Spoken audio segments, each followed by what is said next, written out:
Welcome everyone, Gamer King Tar Heel back with another PlayStation Vita review. Today we're going to look at one of the biggest franchises in gaming that's been brought to the portable, Call of Duty Black Ops Declassified. Now, it's never a good sign a few weeks before one of the biggest franchises in gaming launches on a brand new console, the developer of that game says, oh, you know what, maybe we shouldn't be making retail console games. Throw in the terrible trailer, virtually no gameplay footage prior to release, and Call of Duty Declassified has disaster written all over it. I can tell you it isn't nearly as bad as you probably thought it was going to be. In fact, it's the best portable FPS I've ever played, but that's like saying I'm the thinnest guy at a fat camp. That's not really a bold proclamation. So let's dig into specifics. As with most Call of Duty games, Declassified has both a single player component and a multiplayer component. We're going to start with the single player component. The single player mode is divided into 3 separate sections and we'll discuss them each individually. First is the time trial mode. These are gun range obstacle courses where you race through hitting correct targets and avoiding incorrect ones, and you race to the finish to get the best time. They have leaderboards and they allow you to share your times with your friends.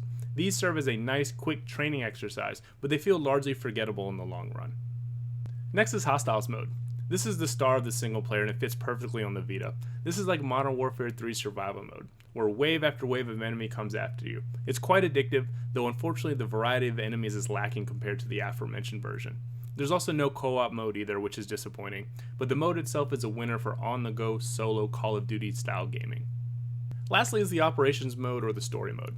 I won't go into story specifics, but the developer tried to learn from its mistakes in Resistance Burning Skies and cater a story campaign to the Vita. The operation mode is divided into 10 operations, but they are meant to be played in short, quick bursts of gameplay. Yes, that means you can complete the whole campaign or operations mode in under 2 hours on regular difficulty. The premise is you're supposed to want to replay them, to get a higher score and to beat your best time by replaying the missions. I do admire them for trying to cater to the Vita's portability and adding replayability instead of just doing a tired 6-hour campaign. But for a $50 price tag, you have to expect more. It'd be much easier to forgive a short operations mode if it was a magical 2 hours, but the story is bland and the missions are virtually the same setup. You're by yourself, you're tasked with either killing someone, rescuing someone, finding something, or blowing something up, and you're set up in a locale with a bunch of armed, nameless guards running at you, and you follow them on rails until they're all dead and you complete the mission. The missions lack any of the giant set pieces that have made this series so famous. While they're built around replayability, they forget the most important part is the gamer has to want to replay the levels. Before we get to the multiplayer, let's talk about the graphics. Declassified is a fine looking game. It turned out much better than I thought it was going to, though there are very few oh wow moments. There are a couple. The frame rate hasn't been an issue either online or offline, and the game looks and feels like a Call of Duty game. Yes, there's jagged edges, yes some of the textures are murky, the lighting is blah, and there's that annoying white outline around your character, but it runs smooth and generally looks fine. I also want to bring up a point about the controls, as the controls in the game are excellent. They're actually the game's best feature. Regardless of all the other issues, a first-person shooter has no chance to work well without some precision.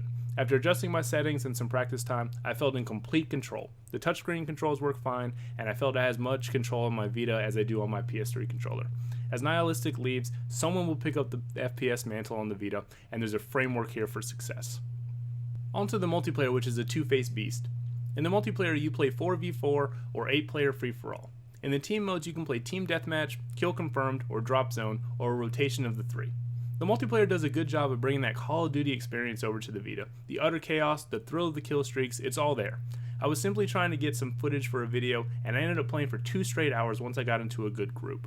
There are some issues. The maps are very small, and spawn locations come into play, which is already a point of contention in the main series, but it can be incredibly frustrating when someone spawns right behind you for sure. But that's not enough to derail my enjoyment of the multiplayer. What is tough is the myriad of technical issues, from the constant disconnects, to the player hacks, to the glitches. When you earn a 10 kill streak reward attack helicopter, only to have it get stuck in the ground or a building, which I've personally seen on 3 different occasions, it can be really frustrating. Or as you can see in this video here of me dying constantly, instantly, to the same player over and over again. Stuff like that makes it incredibly frustrating. However, if these issues are addressed, the multiplayer has the potential to be the best on the Vita. The times that it's working brings that one more match mentality of the main series over to the Vita successfully. Overall, I don't regret my purchase of Call of Duty Black Ops Declassified. I feel it's a step in the right direction, and I know I'll get the value out of it when I hijack my in-laws' Wi-Fi for some multiplayer action, or I kill some hours on lunch doing the Hostiles mode. But I'm the rare case. With its price tag of $10 more than the standard Vita game, the short, unoriginal single player, and a multiplayer hampered by issues, it's impossible for me to recommend it to anyone except for a select few patient gamers.